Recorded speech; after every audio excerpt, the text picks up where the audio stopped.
Rivers rose 30 feet in a day, to the point where they were coming over bridges that were 35 feet above the waterline. Adapt 2030 Mini Ice Age Conversations covers changes in our climate due to a new and intensifying grand solar minimum, and the media overlooking, downplaying, or burying cold weather changes occurring on our planet. This is in order to keep the global warming agenda steaming full speed ahead. I do this podcast and radio program because we need to begin conversations on how to adapt our food growing strategies long before 2030 as agricultural zones shift, affecting global crop output, but very few mainstream media outlets are talking about the most important issue of our time: cold weather crop losses.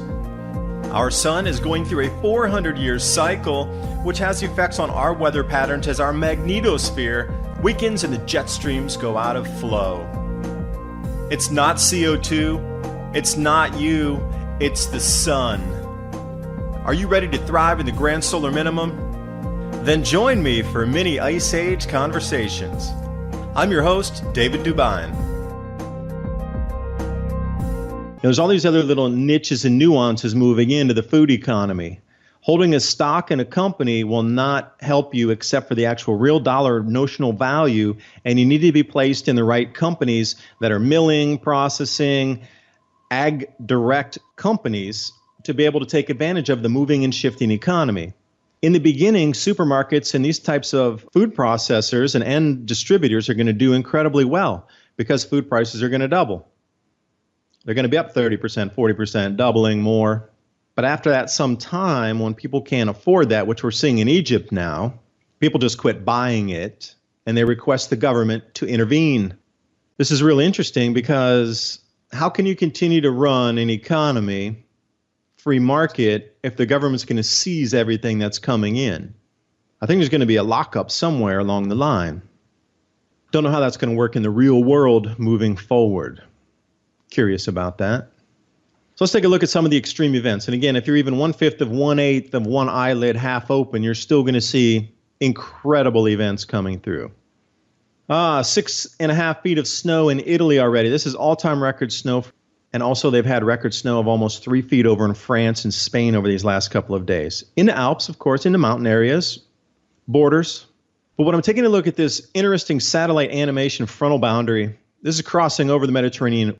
This is not the 120-mile-per-hour windstorm that decimated everything standing, fruits, vegetables, and whatever was left in the fields across, southern Europe over these last few days.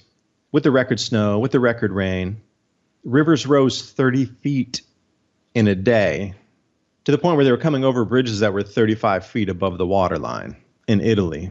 But I'm looking at this satellite map here, and it's really incredibly interesting because it's almost like two vertical lines, like literally two almost parallel vertical lines.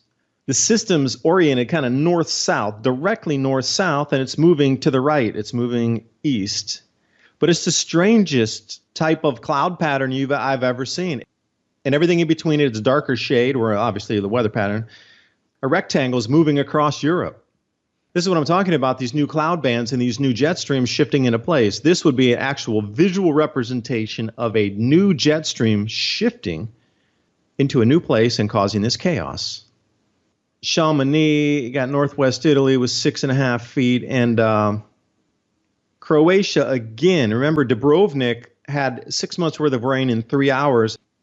So what are the chances of 6 months worth of rain in 3 hours coming down to Dubrovnik, and then weeks later, massive storms coming across Croatia once again, dumping record rainfalls? 2 times in 1 month? Entire coastline hit this time.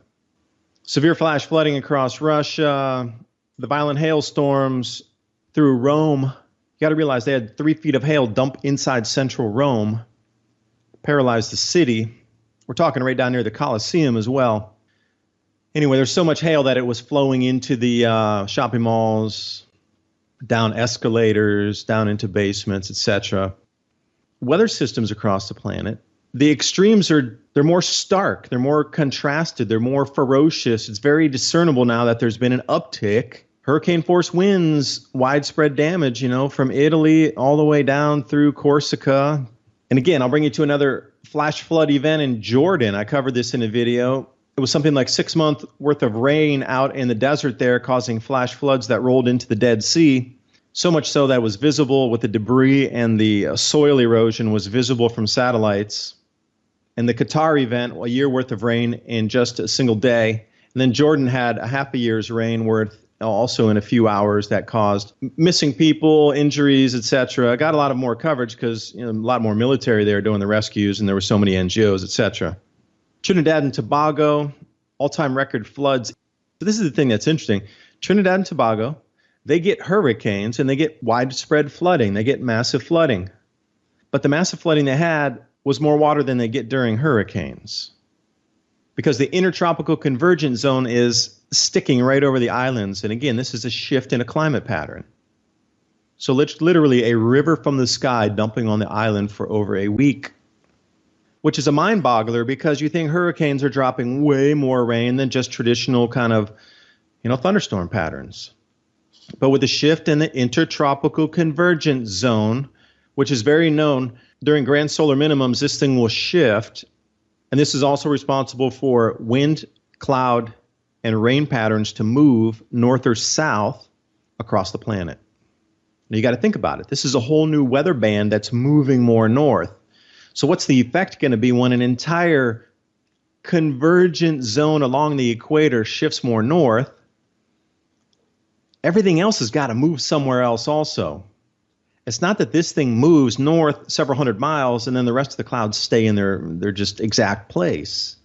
No way. Everything, it's like a cue ball on a table. That thing moves, everything else gets knocked out, and it knocks on something else.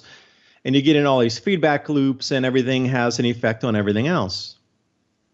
Historic rain accumulations in Magalah, Spain. Now let's talk about longer-term events.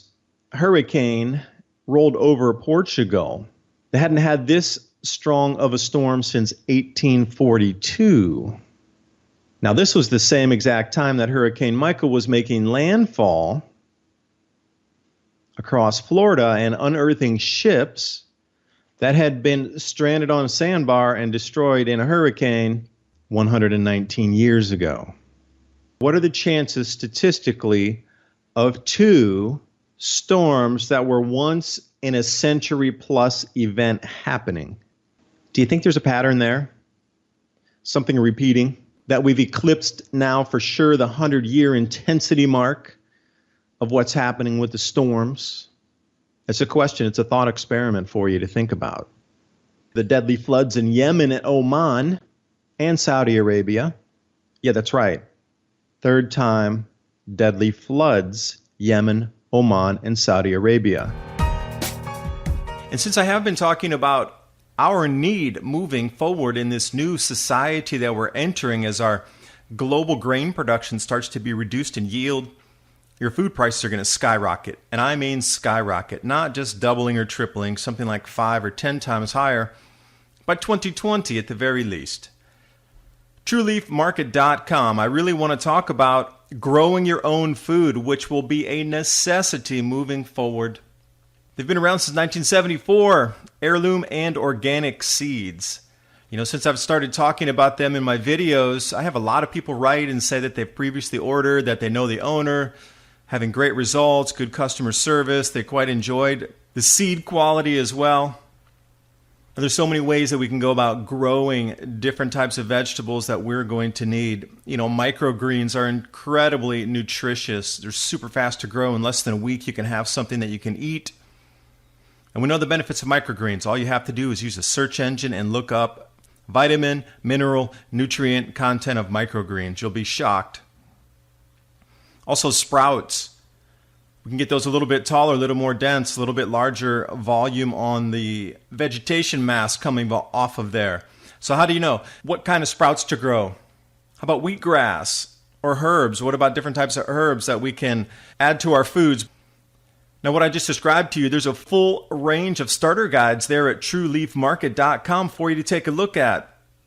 Even if it's just for your own knowledge and you don't purchase something from them, at least get the information so you know how to grow microgreens, you know how to grow sprouts, you understand what some of the herbs are for. And not only that, they have wheatgrass and grain seeds.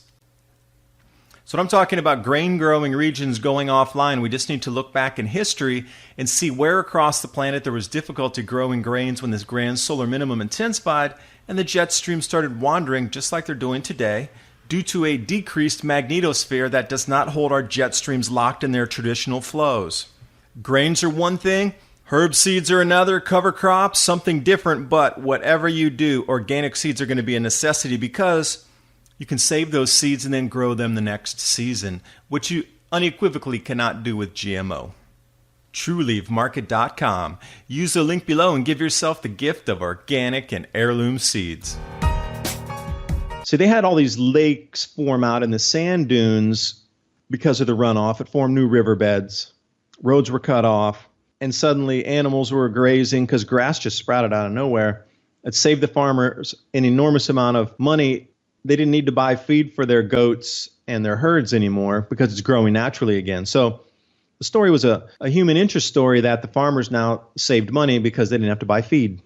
Nature's now providing again. The deserts are greening once again. And we're talking thousands and thousands and thousands and tens of thousands of indentations filled up with water across one of the driest places on the planet.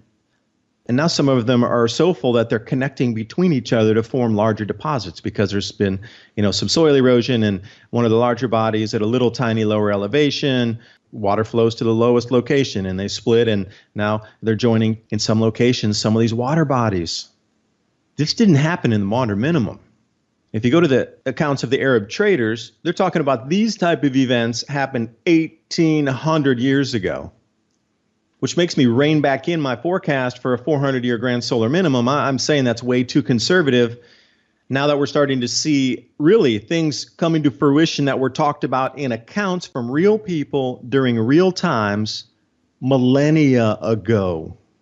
So my next call is, if we're coming back into these types of weather events that are going to be either on the 1,800 year to 2,000 year event or 3,200 to 3,600 year event, we should start seeing rivers start to flow that haven't flowed in thousands of years next to archaeological ruins that used to be plentiful, bountiful trading posts along the Silk Road that were abandoned due to the climate changing, and it just dried out, and there was no water for these societies, cities, and outposts to survive anymore. This is your next clue. When water runs next to a place that's been abandoned for 3,000 years due to drought, and the rivers start running again next to the same cities, which are in the middle of the deserts now, happened in Afghanistan twice, happened in the Turfan Basin in China once already, Sahel refilling with water. Chinese are out there. They know the cycle is going to be way more intense than a 400-year event. They know something that they're just not letting on to, that the entire Sahel, Northern Africa, from Ethiopia, Sudan, etc., all the way over to the center of that thing, and maybe even over to Mauritania, is going to get wet and turn into a grassland. Then they can farm it. Then they can send food back to China. Meanwhile, the northern part of China is going offline due to drought and cold. They lost over 50% of their wheat crop this year already. They're talking about it in the media too much. They're trying to find imports to substitute. So you see where the balance of power is going with China. They're already doing this on purpose, doing their own thing. They're trying to buck history by being the first emperorship or whatever leadership that will not be taken down by a grand solar minimum. So they're doing a good job. They're trying to get over to Africa and get ready for a food growing zone. But that would be your next indication of intensifying weather patterns on really thousands of years of event.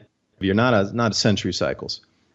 So as we progress further into this thing, and what really changed my opinion was these last floods over in Yemen and Oman, and also the events in Afghanistan, rivers running next to outposts and cities that were abandoned 2,000 years ago. And also in the Turfan Basin over in China, where they just had massive floods that ran right down riverbeds, right along the outposts of the Silk Road that were abandoned. Why?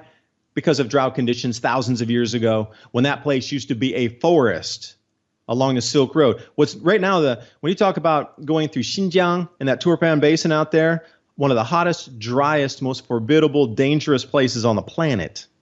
The name of it was You Go In, You Don't Come Out. That was the name of this place. That place is receiving rain again, enough to flood river basins next to the old abandoned outposts. And the monasteries there too.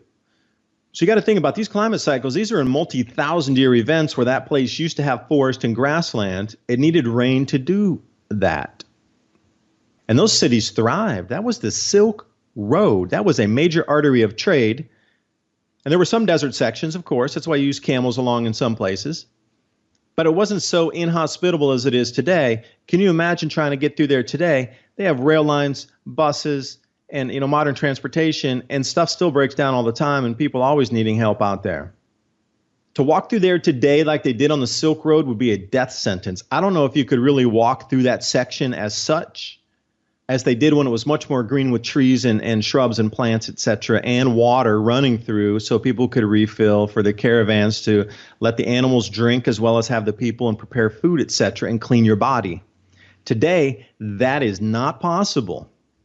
So I'll bring you to the thought experiment. If you were the governments, let's just say the elite of the planet, the same people who are putting out the covers of The Economist magazine, let's say they know that we're coming back to a multi-millennia event in intensity, and it's going to disrupt economy and society anyway. Would you tell people? Would you not tell people? Would you keep the economy functioning correctly? Or would you run it into the ground knowing that you're never going to be repaid anyway and it's going to reset and there's going to be so many new paradigms emerging that will shift economy? Or would you tell the people? I mean, the weather patterns are so discernible now that these massive changes are here. They can't really hide it anymore. So instead of, it's past the point of hiding it. So now they're just going to cut communication so you can't communicate and talk and share a message about it. That's the next step. They have distracted you long enough with CO2 that the distraction has worked enough where now they're just going to digital wall you off to silence you. That's what it's coming down to. So there need to be alternative communication lines open, which is the reason I'm starting the newsletter. Please head over to oilseedcrops.org. Scroll down a page a little bit. You'll have a pop-up box that opens. Once it opens, put your email in there, and I'll be able to send you something off. The global economy looks poised to repeat something in 2008 and 9, but the intensity is going to be much more intense than those events that we lived through about 8 years ago. I personally feel it's the communication of all these changes happening on our planet, energetically, weather-wise, economically. So see, the whole message of my channel is understand the problem, understand it's the biggest opportunity in human history, find your niche, and prosper, thrive by helping others and building value. And this is how you're going to have an incredible life moving forward through all these changes that are going to be tumultuous for many. Building value, understanding it, not coming at it from fear. You got to understand the problem first, though. The communication lines for everything else. If you can explain the economics to somebody, why it's happening, how you can protect yourself and all these things, it's not a scary event because you have these other options and choices and you've been well informed. Politics as well. If politicians are doing nasty, unthinkable things, should we not bring it to public discourse? Let the people should be smart enough to take two sets of information. I say one thing, you say another thing about the same topic. I will allow you to be the judge of what you feel is the most correct. I get into the debate all the time about CO2 warming and sun cycles driving our climate on the planet, not CO2. A nice question to ask them is, well, how much CO2 is actually in the atmosphere? If it's driving the climate and creating all these super huge changes, how much of our whole atmosphere, all the air above our heads, in our heads, we're walking through it, the stuff that makes clouds, everything where the airplanes fly, thing we're breathing in, how much of that is CO2? Also, when you ask about sun cycles, a good way to start a conversation and nice discourse without being, rude and yelling is when somebody asks you or starts the conversation, no, it's CO2, the temperatures, it's the hottest year ever. Just politely ask, I have an entirely different data set than you have. Where do you get your temperature data from? Which site do you go to look at the satellite temperatures, and which websites do you look at to get the monthly totals for where the global temperatures or the northern hemisphere, southern hemisphere temperatures are going, are, equatorial, because they break it down by region of the planet. So I'm just curious where you're getting your temperature data sets from, because mine are showing something different. I would like to look at your information. Just tell me where you're getting all your information from. The supposed experts that will yell you into the ground that it's CO2, it's the hottest ever. They can't even tell you where to go look up the global temperatures. And it's a good inroad to say, well, you know what? I know what you're saying because I used to think the same thing. And, this is where this is where you can find some of the temperature data sets. And then bring them in that way and then say, look, it's still the same temperature, even actually a little lower than when Al Gore said we were going to never see snow again and all these things. Actually lower than back then. So we're waiting for the new global temperatures to come out. Dr. Roy Spencer at the University of Alabama, Huntsville, that's the UAH satellite temperature data set. Remember, Dr. Roy Spencer, UAH. And what's most interesting is you can compare that to the RSS, which is the remote sensing systems, and you'll see the difference in the temperature is usually about a tenth or maybe 0.2 of a degree difference warmer for RSS. And if you go to Real Climate Analyzer, they're always running ridiculous, like half a degree warmer. And then the news media is always Climate Analyzer's temperature data because they're trying to prove that it's warming. So they'll always go to the warmest data set. I encourage you to take a look at Dr. Roy Spencer and compare all three sets to see, what's going on with the global temperatures. Please remember, the IPCC told us that we would be warming a full 2 degrees or 3 degrees warmer by the end of the century. And that way back in like 1995, we would have no Arctic sea ice at all by 2009, that it would all be gone. And we would be like at least 1 degree, maybe a 1.2 C warmer. We're not talking Fahrenheit, we're talking Celsius. All the ice is going to be melting. We'll have no Arctic sea ice, and you can have barbecues up in the Arctic, etc.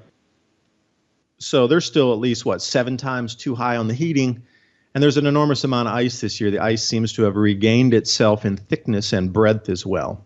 Well, that would be due to ocean currents from the Atlantic making their way under the ice sheet, and that Atlantic water temperature is about 3 to 5 degrees Celsius cooler than normal.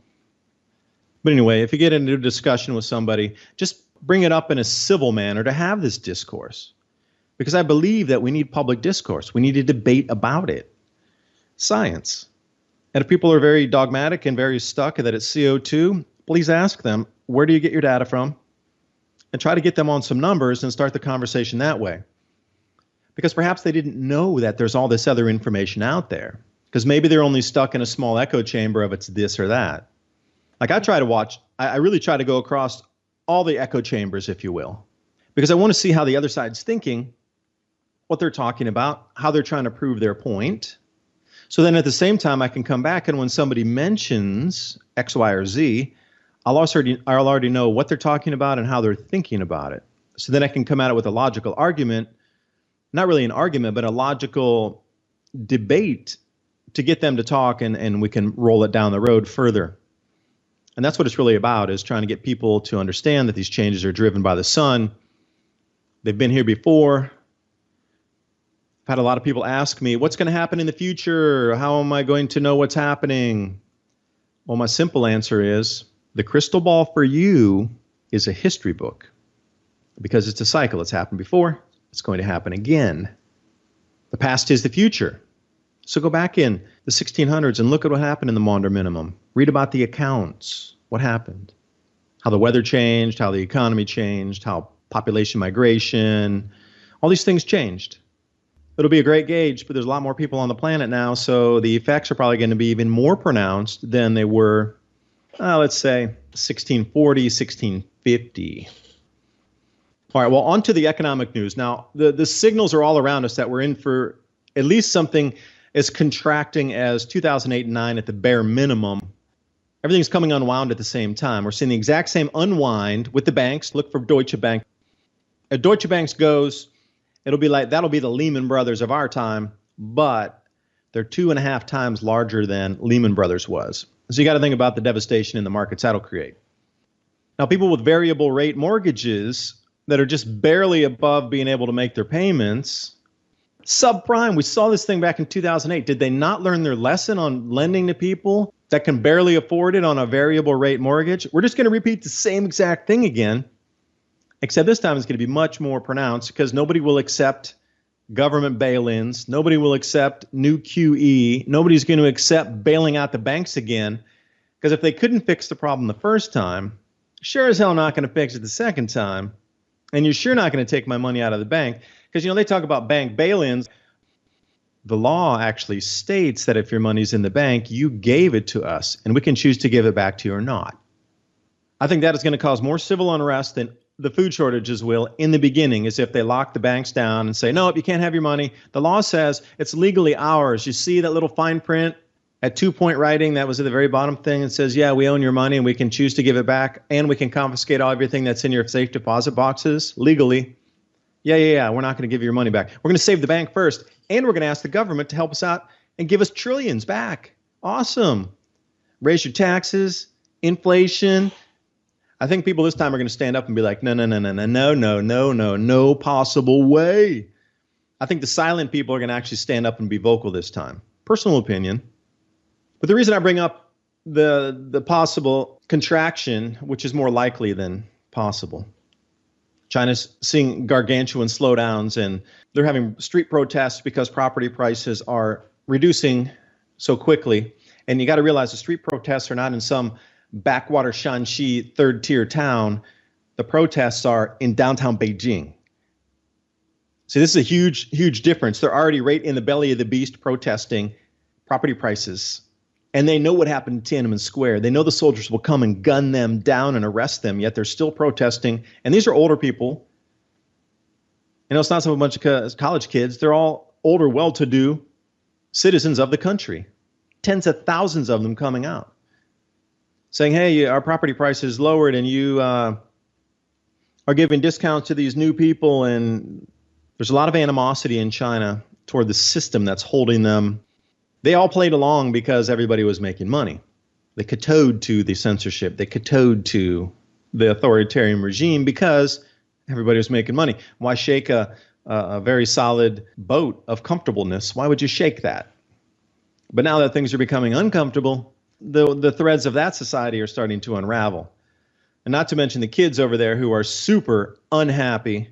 You have to just delve into what's going on in China with the demographics and the unemployment and the price rises, and people with college degrees and PhDs, they can't even find work. And there's a whole disgruntled section of the lower, very educated youth in the country. And now we have a whole disgruntled section of very affluent people losing money in the property market. And somewhere in the middle, it's going to collide. And I don't care how many troops China puts on the street. They're going to get overrun and overthrown. China's in a severe contraction. I mean, they have government stop teams putting in stops on their stock market daily now because the drops are so ferocious and everybody's trying to get out of anything they can just to get the money, and the markets are just deflating. This video is brought to you by our friends at TrueLeafMarket.com. Heirloom and organic seeds for any grow zone on our planet.